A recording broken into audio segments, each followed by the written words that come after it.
И последниот пазарен ден не донесе некои пазарни раздвижувања кога е во прашање прометот со добитокот во Облешево. Понудата на крупен и ситен добиток значително поголема од поборувачката, поради што сточарите се доведени во ќорсокак, како да дојдат до средства за набавка на храна и да ги покријат другите трошоци во одгледувањето. Сите имаат речиси идентичен коментар дека луѓето немаат пари и затоа не доаѓаат на пазар за да купат некое грло за месо. Па зависи од прасињата има, тежината зависи, староста. Овие се околу од 2500 па нагоре, од 2-13 кила до 5-16. Абе добро, оно може да се живее. Ми тоа гледаш, оваа година е катастрофа со житото, сега како ќе се обстане тие мајките како ќе се издржат. Се жито нема, јас сум од Кучишино.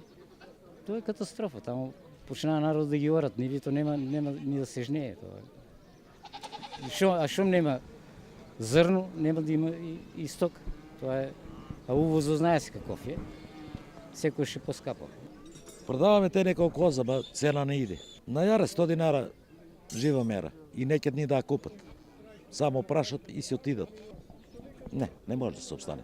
Скапа храна, скапа оноа, млеко ефтино, такви работи не може да се обстане. Не, за малку и не дават и субвенции. Тражат поголемо стадо, па дават субвенции.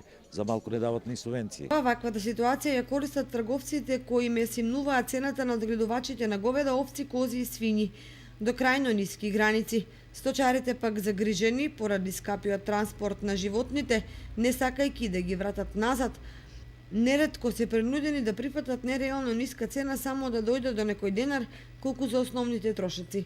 Вела дека лани беше тешко поради езолната кожа, а летово поради замрениот промет. Како ќе биде во летниот период и потоа, засега никој не сака да размислува, бидејќи неизвестноста е присутна повеќе од било кога порано.